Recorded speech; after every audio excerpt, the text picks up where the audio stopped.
Don't worry, I'm back. I know everyone's been asking where I'm at. I'm just pacing myself here in New York. Busy city, trying to overcome this horrendously cold weather that I thought wasn't coming and then came, and now I'm freezing my balls off. So, Conor McGregor made himself the story. Now, you guys know my fandom towards McGregor. I think he's a great advocate for the sport.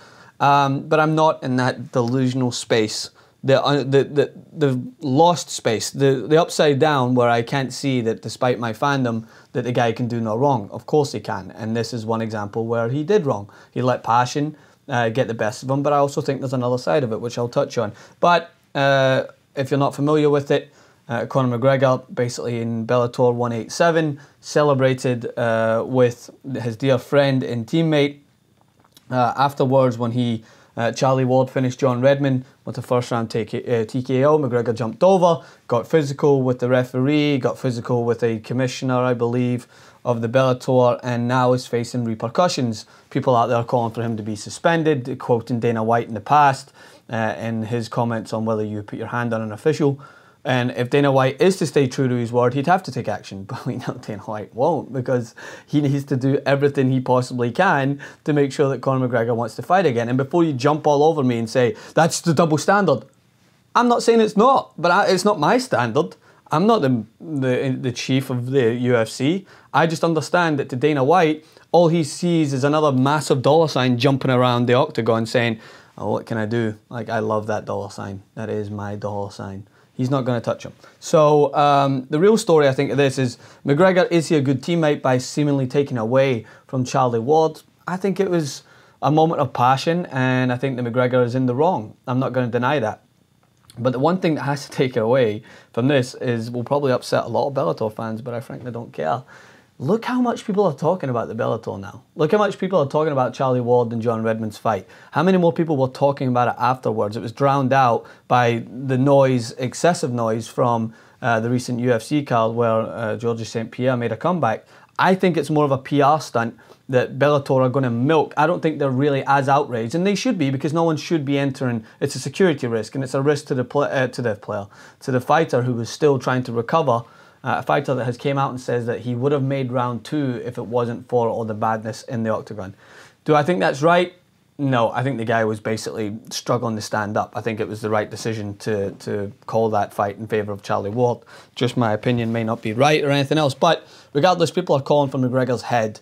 And I think it's just their hatred of Conor McGregor now being validated by this immature act. I think that even if you do hate him and you call for his head, you would not have the sport be at the top of the position without him. That's just a common fact. No man is bigger than the sport, people say.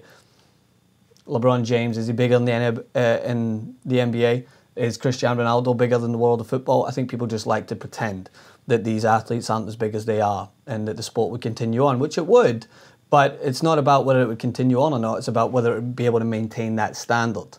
That's what it's all about. Conor McGregor has set a standard, a precedent, that is now being looked to as the example for every single UFC card. And regardless how much Dana White tries to pull big names together, he just assembled a card that was one of the most entertaining cards I've seen.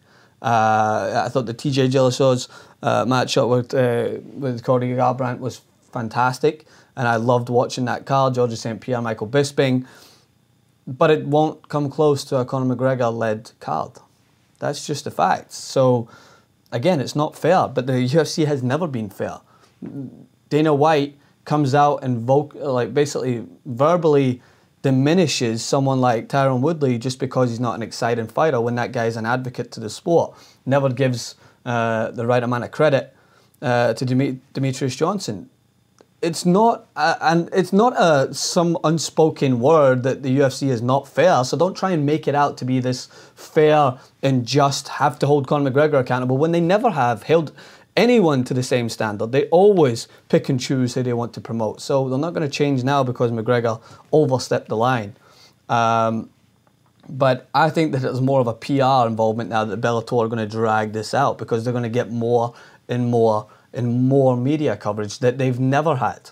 That's the bottom line. They're never going to have this amount of coverage, and I think there's more to it than meets the eye. I'm not saying that this was planned. I'm not saying that there's some conspiracy to get the Bellator on the map. But now that Charlie Ward, people are saying, oh, he took away from his moment. I think his moment has got a lot more eyes than it would have had if it wasn't for Conor McGregor. I'm not saying it's a good thing, but I think that people are just trying to pick and choose what they're outraged at this, and I think that it is something that has to be held accountable. It's a security risk, and McGregor will have to face the consequences for his actions. But that's my thoughts. Let me know what you think. I'm sure you already have in the comments. Call me a McGregor pumper, fanboy, all the good stuff. Ciao.